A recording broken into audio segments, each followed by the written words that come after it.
company, which generally means that I work on the world premiere plays and with the Huntington Playwriting Fellows, the new plays that we're developing. But it is my distinct pleasure to be here talking about a play that we did not develop here, although it is a relatively new contemporary play. And before I do the official introduction, one of my favorite moments in the play, and it's like many of my favorite moments in the play, is quick, and if you're not listening, you'll miss it. But it's the fact that Isaac calls the trainer Khalid, and Amir calls him Khalid. So before we get started, I would like to ask you, what is your preferred pronunciation of your first name? Oh my God! It's on, yeah. I am a true post-colonial poster child. My name is Arab. My parents are Pakistani, so they mispronounced it from the beginning. I married a French woman, so she pronounced it completely differently. And my kindergarten teacher decided that AYAD was Ayad. So in Milwaukee, I grew up doing Ayad. So I oddly feel most comfortable with Ayad. But my parents say Ayad, and if you're Arab, you probably say something like Iyad. Yeah. So I don't know. I've heard many, so I'm going to ask, I've heard many different Here's the thing, I don't correct anybody's pronunciation if it's in the general phonetic possibilities. but I will take exception with things like, and I've gotten these, yoga. And one time I got Iran. I didn't get Iran from AYAD. Well, breathing is fundamental, like they used to tell us in the 70s. So now for the official introduction. I promise I'm not texting, I'm reading off my phone. So Ayad Akhtar is the winner of the 2013 Pulitzer Prize in Drama for his play Disgrace. His other plays include The Who and the What and The Invisible Hand. Of his plays, the New York Times wrote, Mr. Akhtar's writing crackles with ideas and continually reveals undercurrents of tension that ratchet up the emotional stakes. As a novelist, he is the author of American Dervish, of which author Manil Suri wrote, whether you believe religion is a precious gift from God or the greatest scourge of mankind, you will find yourself represented in these pages. With brilliant storytelling and exquisitely balanced points of view, Ayad Akhtar creates characters who experience the rapture of religion but also have their lives ripped apart by it. He also co-wrote and starred in the film The War Within, nominated for an Independent Spirit Award for Best Screenplay. He studied at Brown University and Columbia University School of the Arts. And that is the entire, that's it, I'm done. Are you embarrassed yet? Oh, good. I'm sure you've heard the bio many times. Well, we're very grateful to have you here tonight. Thank you so much for coming to see us.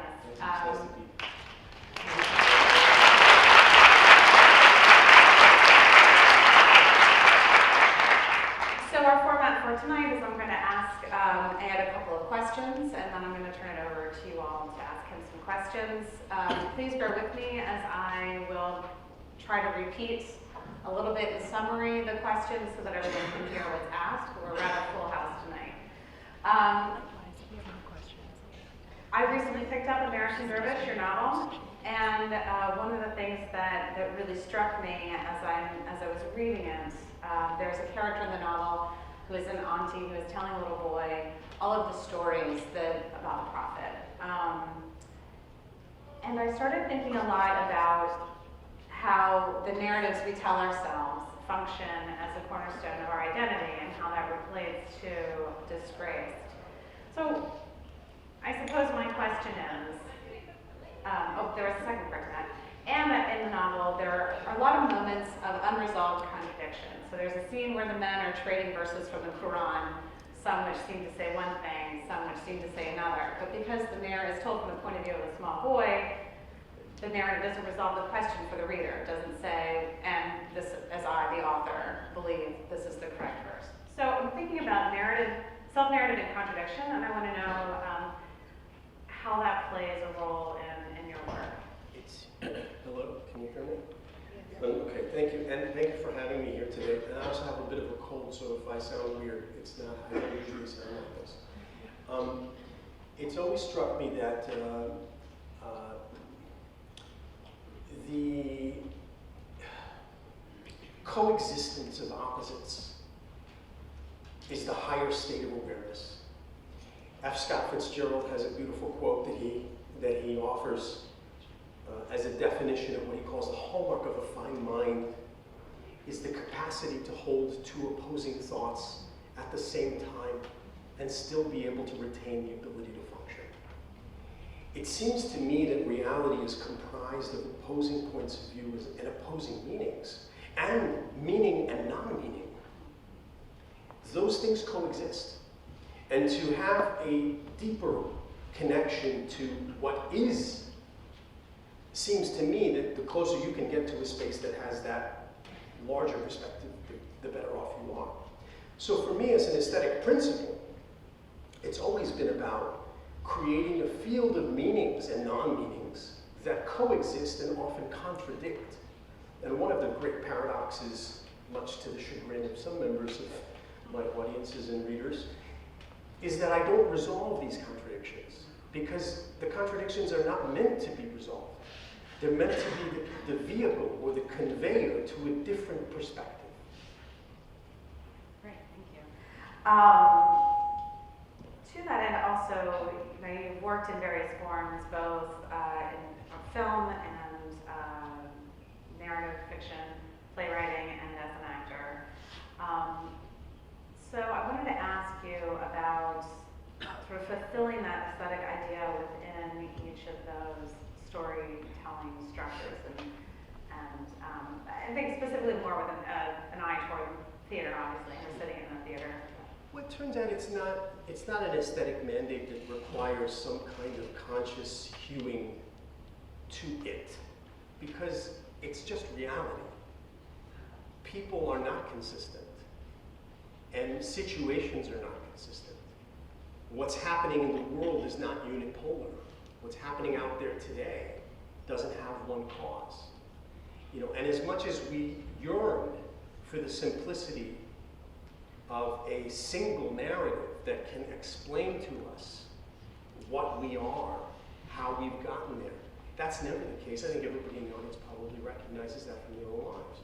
So wanting to approach a character or a story or a world or a community and not wanting to say this or that, but both this and that, is just an opportunity. It really is an opportunity to embrace what's there more readily than making an interpretive decision and saying, well, this is the thing I want to say about this community, or this is the thing I want to say about what's happening in the world today.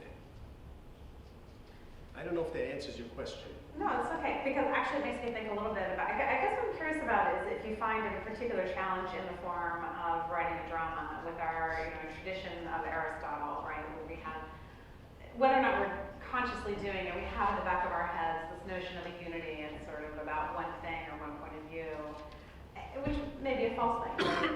No, I think Aristotle, when he talks about the unities, he's talking about the unity of setting, which Disgrace preserves, the unity of action, which Disgrace also preserves, and the unity of time, which Disgrace unfortunately does not preserve. And there's some dispute about whether we interpret the unity of time correctly as it is. Right. And so when he's talking about unity, I don't think he's talking about the unity of meaning.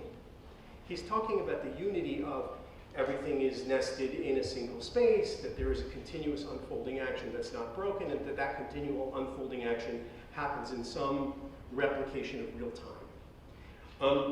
I think that in an odd way, drama is a form that's much more readily available to dialectic contradiction, because the audience can process multiple characters as inhabiting different points of view.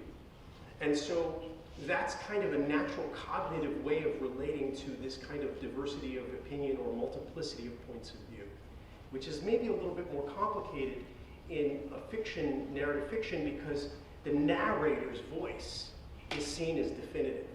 But in a play, there's no such interiority. There's no narratorial voice which is speaking to you silently the truth of what's happening. There's pure exteriority. The audience must throw themselves into the situation in order to understand it. So it's different in that way. That's great. you are in the fortunate position of being one of the most produced playwrights in the country, and you were telling me earlier that Disgraced will have even more productions in the upcoming season. And you've been traveling around quite a bit and talking to audiences and getting some reaction. And this is a unique experience. Most of us live in our little bubble, right? I live on the Amtrak corridor, and that's my life. And I wanted to know if there were any particular differences that you are finding in terms of how people receive your play regionally, or anything that is similar that stands out to you in any particular fashion.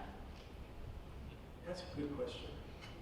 I don't know. I find that audiences are warmly confused. They seem to be.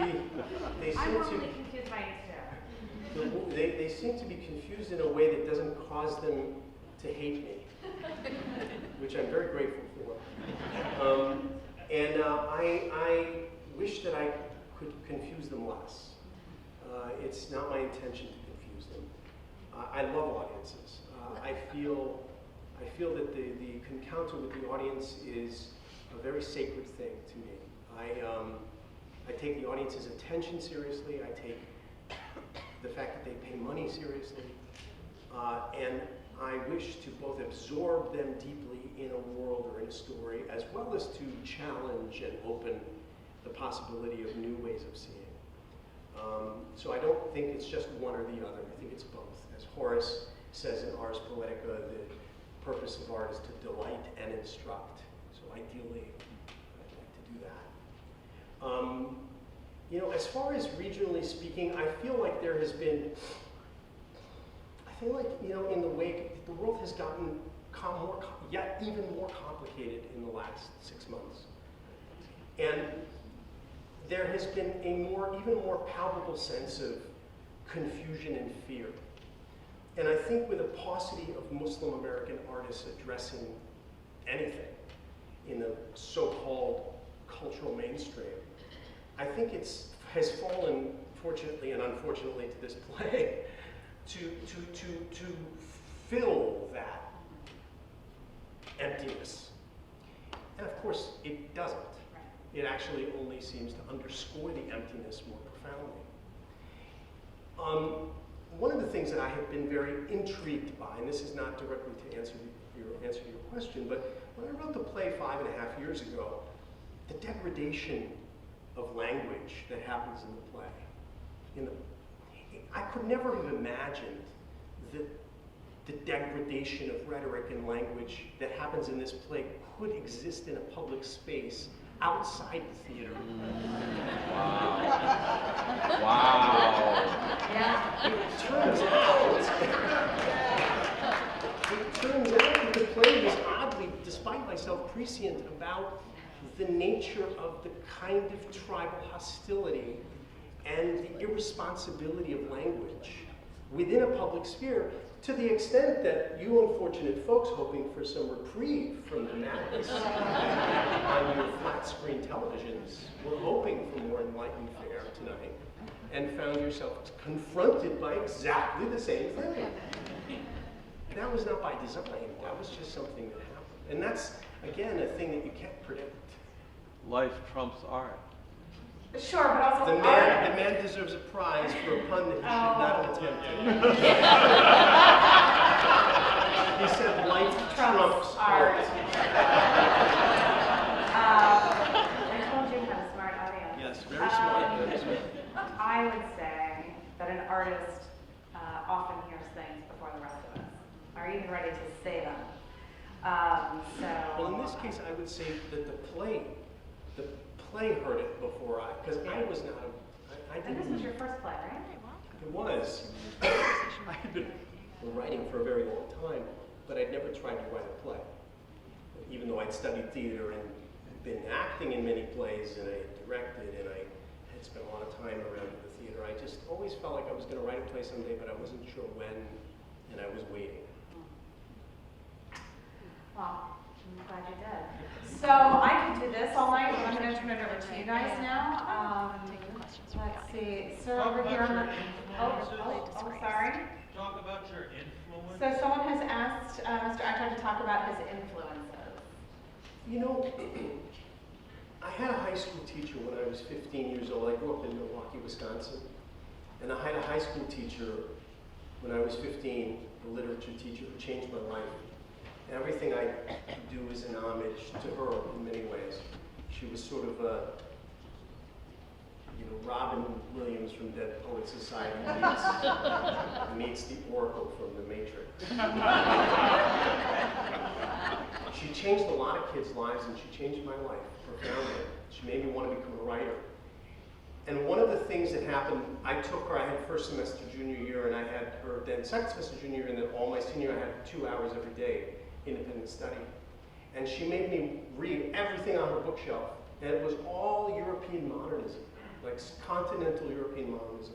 Sartre, Camus, Proust, Mauriac, Ennui, Beckett, Thomas Mann, Robert Musil, Rainer Maria Rilke, Franz Kafka, Hermann Broch, Heinrich Böll, all of this just very, very intense European modernist stuff. And by the time I got out of high school, I was very fully impregnated by the idea that writing like a great writer was writing like a European modernist. It was an unfortunate byproduct of this extraordinary sentimental education, if you will. And it took me, I would say, 10 to 12 years to come out from under the imprimatur of that idea.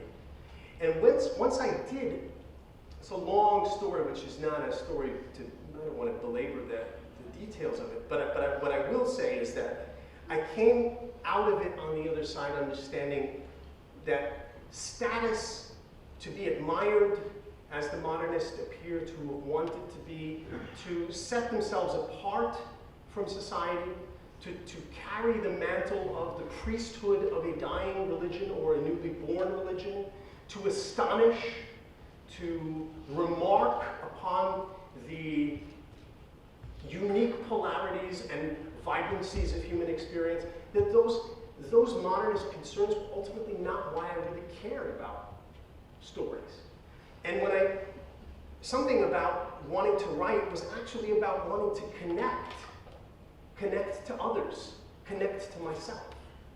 And so I began a kind of passage from one kind of writer to another. And that's in many ways when I really think that I became a writer, I sort of came of age. Art became less about self-expression and more about creative engagement with the world. And it oddly gave me much more interest in observing others and knowing what other people were going through. And suddenly now I actually had fodder for stories. And I also had a reason to understand why what I experienced in my life and my family and my community was actually worthy of storytelling. Unlike the younger writer who was trying to write like Franz Kafka, some elusive parable that could convey the recondite meanings of existence. Okay, so back over here, Harrison. Did you want to ask your question? I didn't, sorry. So, were you done? No, it's fine. I could go on all night. So here. So there's a question or comment earlier about the difference in regionality of audiences that was about to observe that.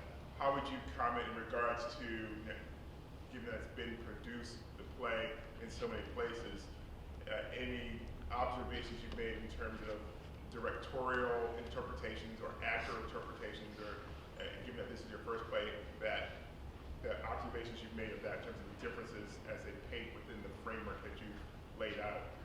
So the question, just to repeat for those of you who may not have heard it, is about when a play is produced by very many different theaters all across the country, what are the differences you see in the directorial choices and I guess the professorial choices as well? How does the play change?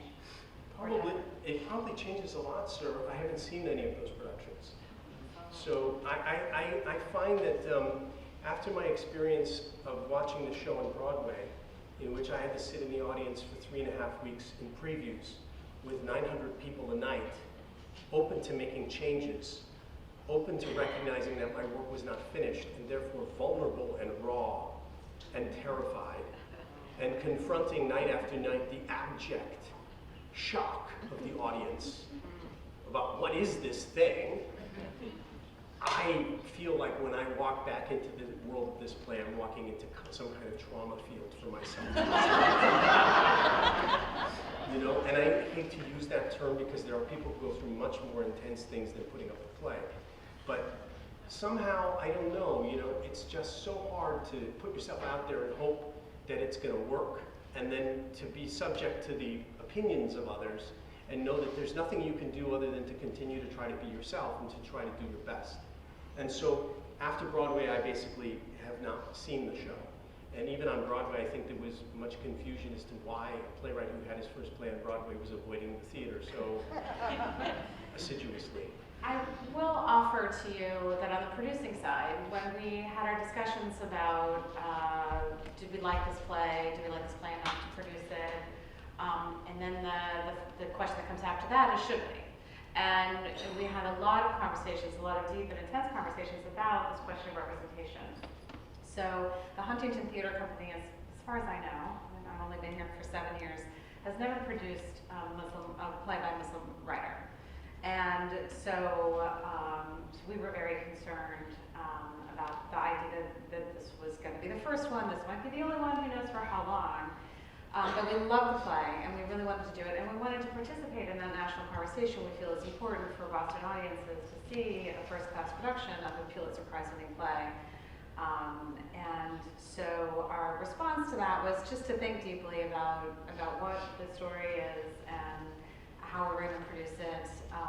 And also, we have made it a priority to produce a play next season. We haven't decided 100% yet what we're producing next season, but we have placed a priority on doing a play by a Muslim American author. So we've been reading through, you know, many plays by, there are great writers out there that you all don't know yet, but you're gonna know. So that was part of our conversation. I can't speak for any other theater company's conversation. I will say something to answer theoretically to the gentleman's question. I think that when a director encounters this work, invariably there has to be some take. You have to have a take about, well, what is it that you're doing in this play? And one of the uncomfortable things about this play is that it can be many things. You know, you could direct the play so that it was you're sticking it to the upper and liberal classes. You could direct the play as a portrait of a man with dueling loyalties. You could direct the play as the affirmation of an audience's belief that Muslims are savages. You could direct the play and say that it's airing post-colonial grievances. You could direct the play and you could say, see, if you drink pork, eat pork, drink alcohol, and marry a white woman, you get end no place good. All of those readings are totally consistent, and some of them contradict each other. And that's the point, in a way. And that impasse of reading the play is part of what is the problem of the play. It's why it happens the way it does. And so I think that any director has got to come, there has to, I hope, some feeling of personal investment and some personal story that they wish to tell through this particular play, because it is so open to so many different ways of looking at it. Yes, sir? I'd like to build on that gentleman's question. When I walk into a theater where there's a proscenium and no curtain, I examine the set to see if there are any clues about what I can expect in the narrative. And I was immediately drawn to what I think was a porcelain white elephant with gold tusks. And immediately I thought, okay, there's going to be an elephant in the room, and at some point, Oh, wow. that elephant, That's great. that elephant, which is both a strong yet fragile animal, is going to use its tusks either to attack or to defend. So my question is that in the script, or is that a decision of the director and the set designer? Well, it may be neither in the script nor in the mind of the director and designer, but it might be in your very brilliant imagination. There in the middle, sir? Yes, you. So, Disgrace has become like this juggernaut theater. It's the most produced play, and it's become so many things for so many people. And, you know, we're talking about that now. I guess my one question for you is, when it was just you in the play, like, what was the play answering for you? Yeah, beautiful question. Thank you for that. That's I'm very just going to moving. repeat it back. it's going back to the roots, before it became a juggernaut, when it was just Ed and the play, what question was it answering for you? And I think one of the qualifications he made, which I found very moving, was before it became so many things to so many different things to so many different people, what was it to you? And what I would like to say to that is that I started writing a play when I was 38, and I had been wanting to be a writer since I was 15 years old.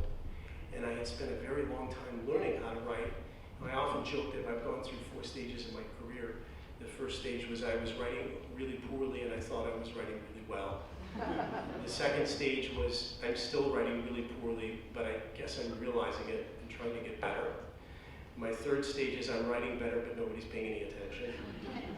And my fourth stage is, I guess now, when I'm writing better and I guess people are paying attention, hopefully not to be followed by, I think I'm writing really well and I started writing really poorly. But anyway, I wrote Disgrace during the third period, which is, I think I'm writing better, but nobody's paying any attention.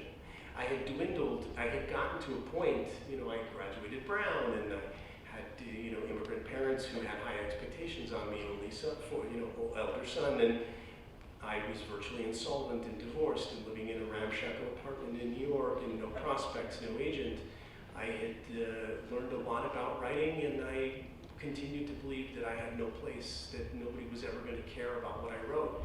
And in an odd way, oddly, to quote Kafka, who I was, dumping on just a second ago, Kafka once said the whole point is to get to the point of no return as quickly as possible.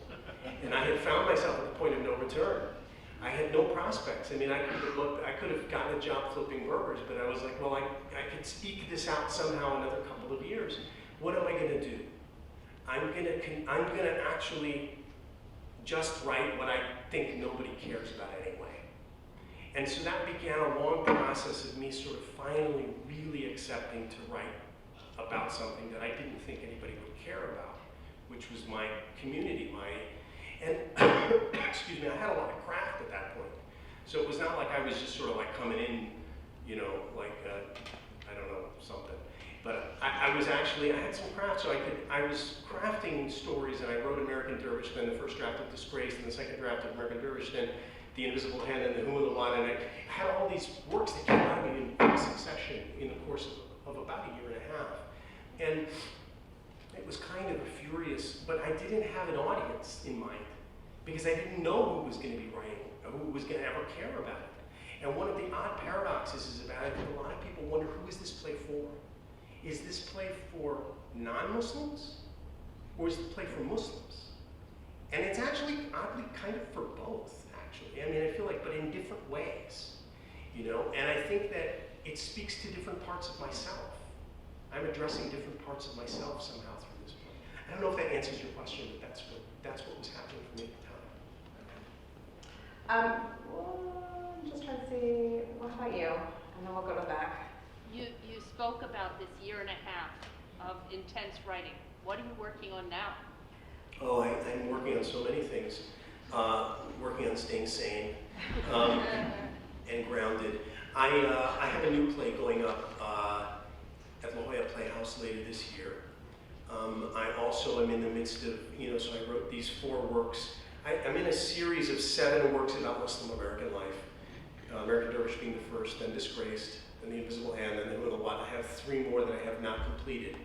2 of them are novels and 1 is a film.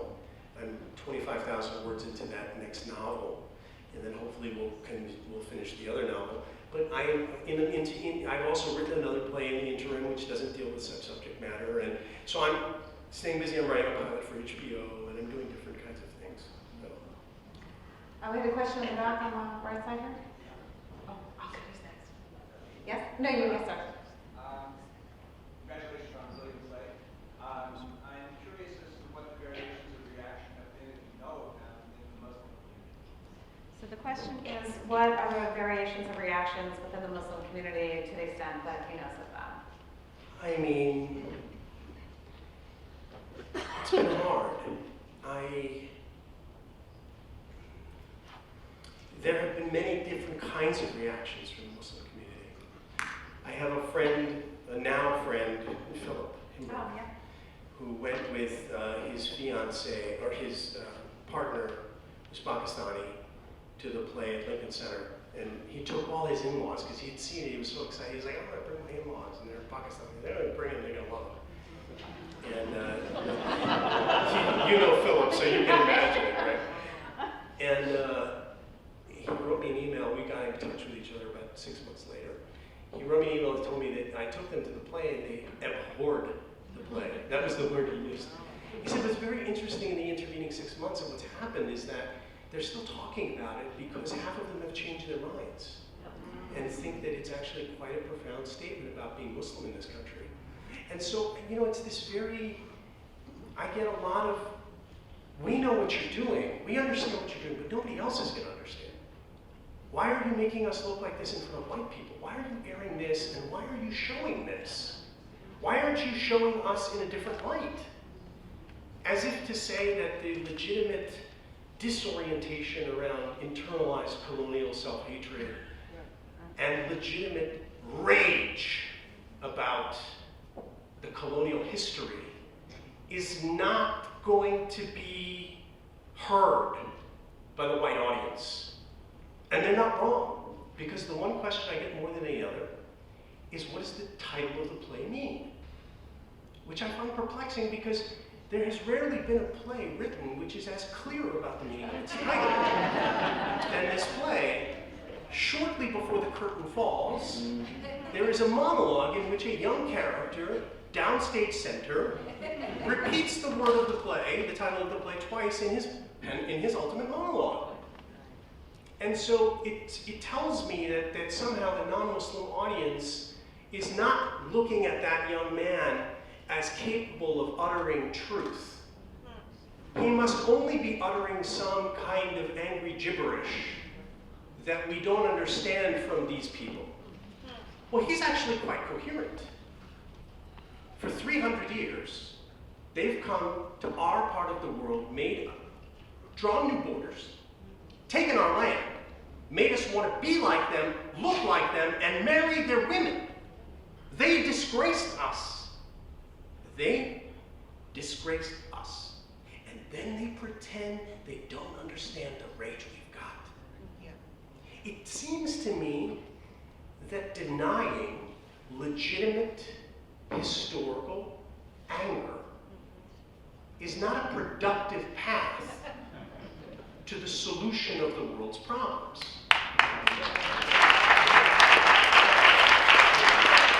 And yet the play does not stop there, because I feel that the play sort of suggests that perhaps that's not the most productive sequence of thoughts to be having, considering the situation. So again, both things are coexisting. Amir has his comeback also. And I think that kind of multivalence, or let's say polyphony of meaning within the text, considering how scared it can make people, is something that audiences can find confusing, and Muslim audiences unfortunately have found deeply irresponsible.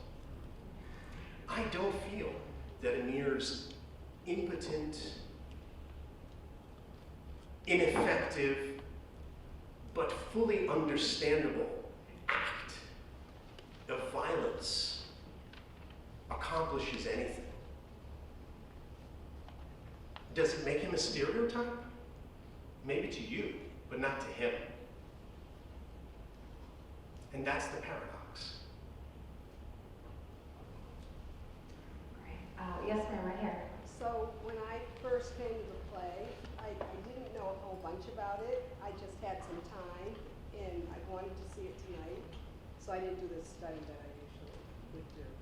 But at any rate, I came in thinking that one character would be more disgraced than another.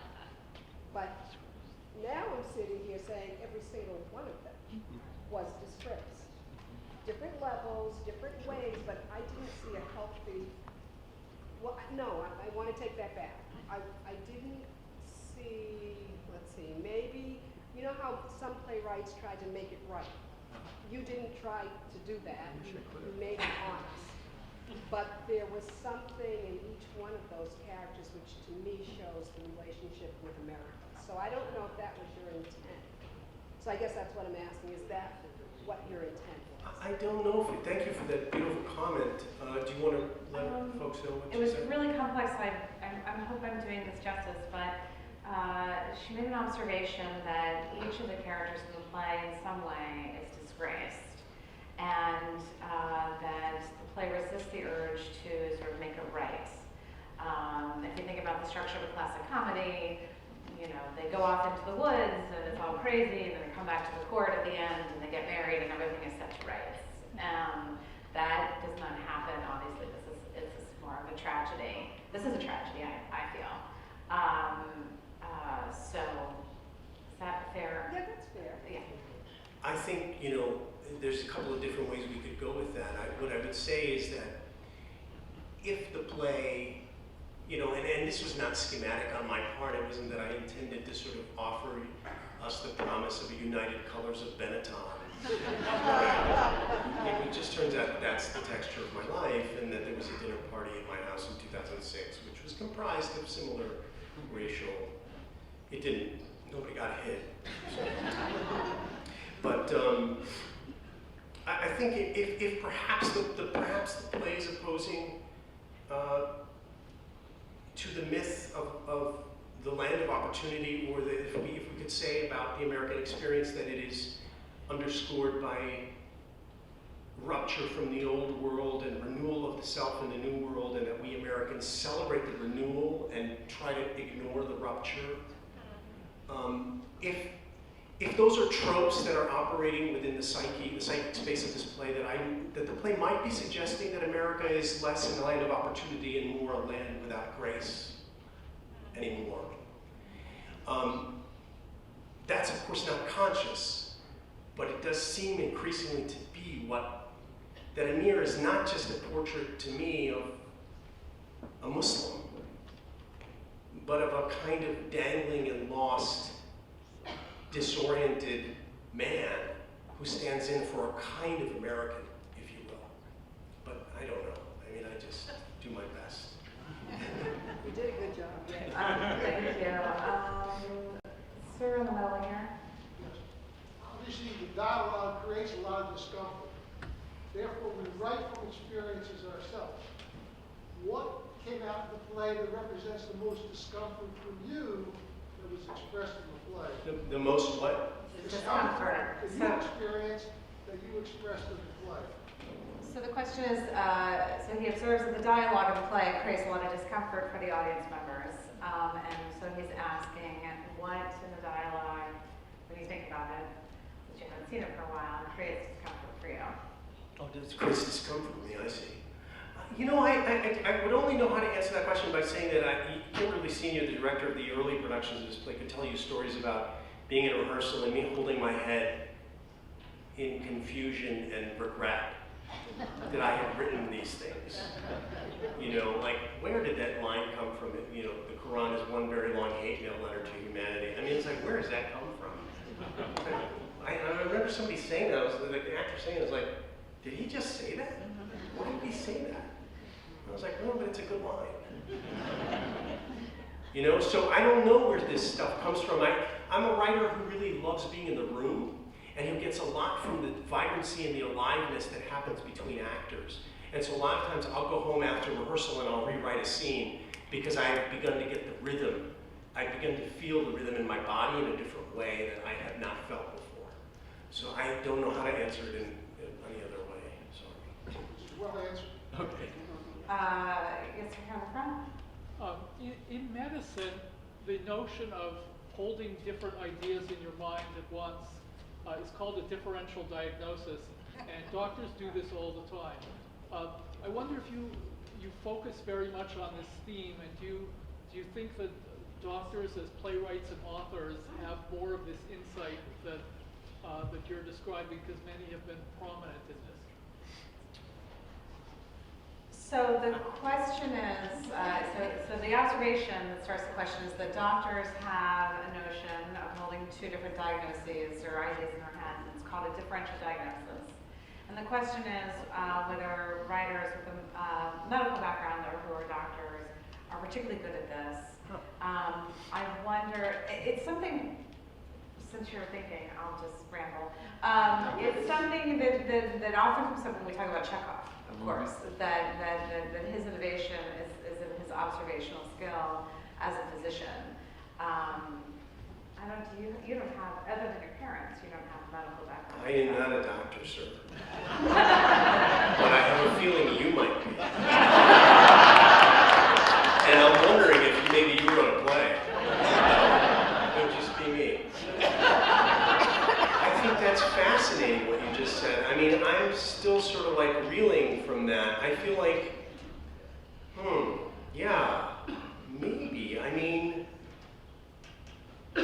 that's profound. I mean, I think to be able to then, and the stakes of a person's life, it's differential diagnosis and holding opposing ideas in service of trying to get to the truth, because there are stakes with relation to getting to the truth.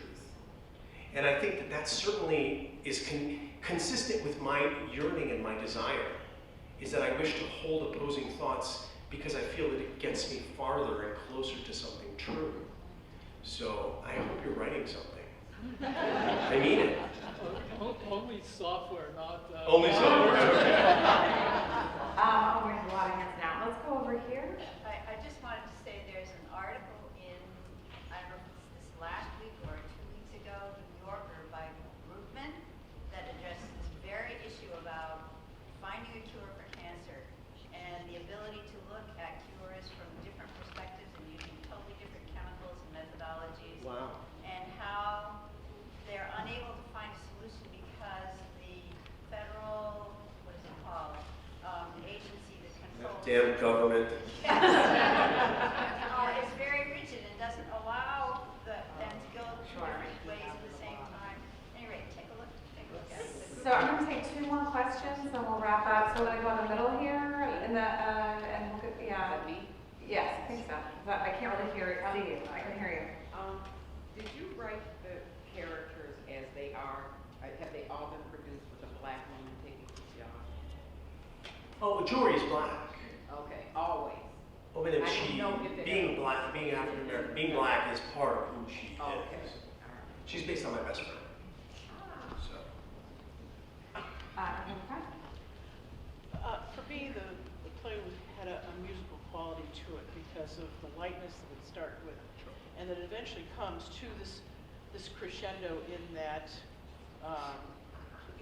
end piece where he's talking about the they did this, because you don't really know who the they could be.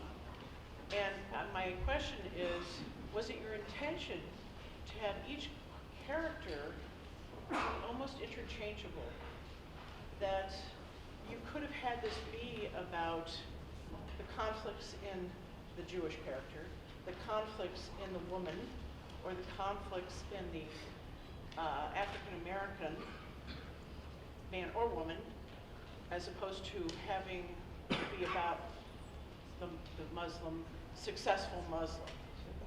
Because in my mind, I heard them all switching back and forth all the time until he says the they, each one of them had a they that had disgraced them. So the question is about the musicality in the piece and how the different voices and points of view of the characters work together, and they each have kind of a they outside their own life that they struggle with, whether, you know, as a Jewish character being part of a very small minority in this country, as a black woman having, you know, that intersection of having difficulties on both fronts of, you know, potential discrimination and actual discrimination. As a white woman dabbling in sort of trying not to culturally appropriate, perhaps successfully, perhaps not, and of course finally settling on at the crescendo that the struggle is in years. I approach the work with a musical sensibility. At the beginning of the play, there's a note that the play should be performed allegro con brio, light and bold. Allegro con brio, light and bold. And there is, you know, Daniel Kahneman, for those of you who know Thinking Fast and Slow, the brilliant psychologist. I believe he's here in Boston, is he? Yeah. just the greatest book. If you have not read this book, it is the greatest book that has ever been written. And that's high praise. Just wait till you read it. But he has an interesting proposition, which I came to on my own and found myself fascinated in the verification of this, that our cognitive capacities are fully capable of being engaged for only 2.5 minutes, after which time we have to recede and pause in order to re-engage. And so I think that my aesthetic, the writing of dialogue, has something to do with cognitive saturation. That is to say that I work to a point of cognitive saturation and then I disengage. That's to say we pivot to the Knicks, or we pivot to fennel salad, or we pivot to this, or we pivot to that, before we return to the through line of whatever this cognitive movement is, right? I have a desire to deeply absorb the audience cognitively and emotionally. I want them to lose themselves in the experience. Why? I don't know. That's what I want to do. I want to have union with the audience. Last night I was in Atlanta doing an event, and an Iranian woman came up to me after the talk, and she said, you know, when we first came to this country, Khomeini had not yet taken over Iran, and nobody knew what Iran was, and it was fine. And then all of a sudden, Khomeini is on the news, and Iran is bad, and Americans they just don't know. They're good people, but they don't know. It's your job as artists. You need to make them know that it's okay. That's what your job is.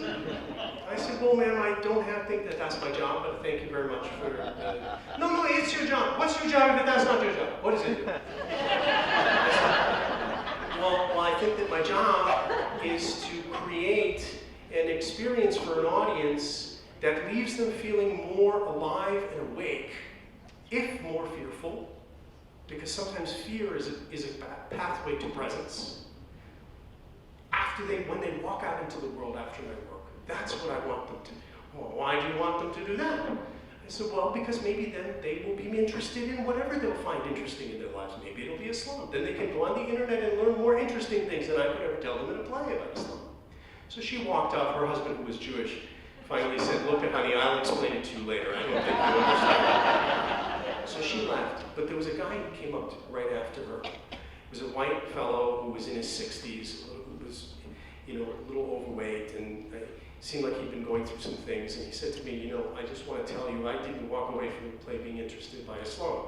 I was not asking about Islam. I was in the army most of my life. I had Latino and black soldiers under me. I had Latino and black officers above me. What I saw when I watched you play on Broadway was a man who I saw so many times in the armed forces, struggling with where his loyalties really lay. And he couldn't make up his mind, and it caused him a downfall. And I said to myself, yeah, exactly. Thank you. I wish we had that on YouTube and I could just put that up. Because, it's about something else. There's something universal that's coming through this very particular thing that we can't look beyond because of the politics of the moment. Anyway, One more question?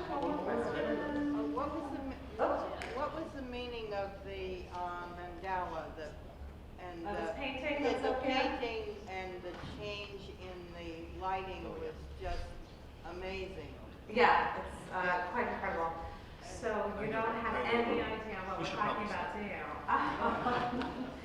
So obviously it's it's a question about the painting that is prominently featured here in the back, and if you're watching during the show, as different light hits it, it changes color. Sometimes it seems to change form a little bit because of the way light is or is not being reflected, depending on what light is being projected onto the painting.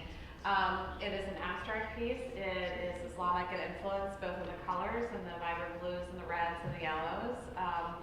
You may not have, I don't think it's actually in the text of this, but specifically in the text. But figurative drawing is considered, you're not allowed to do it in Islam. You're technically not allowed to do it in Judaism either.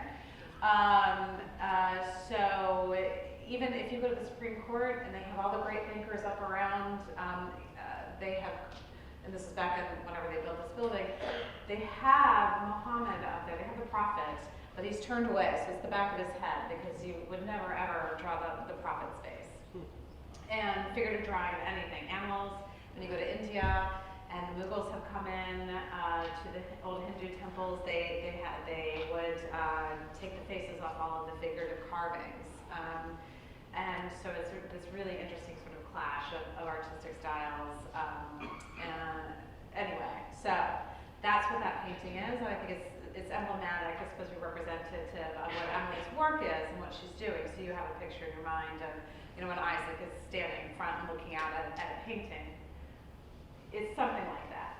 And of course, you can draw your own conclusions, like you did with the elephant, about why it is changing shape and color so frequently during the course of the play. But it's a beautiful thing that they do between the set and the lighting designer.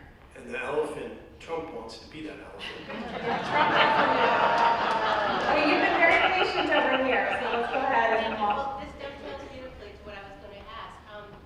Notwithstanding the fennel salad and Nick's game, you make a beautiful sort of cognitive rests through an amazing textural complexity through your discussion of art throughout the entire play. Are you yourself an artist? You are an artist in words, but as well, where does that come from? Can you give us some sense? Sure. She's asking about the relationship between your relationship to visual art, essentially. I have two. I was married for 10 years to an art historian. So I spent a lot of time in the contemporary art world. She was a critic in she was French, and so I spent a lot of time. I spent time around a whole generation of young French artists, French artists and critics that came into prominence. So I was part of that world I was deeply embedded in that world, and I found it both fascinating and frustrating. For obvious reasons, I think your smile is clear that you understand. And I actually, as I mentioned earlier, I have two novels that I'm in the process of. The next two novels, one of them is actually also set in the contemporary art world. It's about a Pakistani-American artist who has left America and left the art market behind because he's found it so cynical, and is living in Europe, and where he encounters in Germany and Austria, where he encounters the native sort of Turkish immigrant population there. So that's also, when I was working on Disgraced, I was also in the process of taking notes on that. So that's part of my through line. Commentary on the contemporary art world has been part of my work in different ways. So thank you for noticing. Thank you all very much.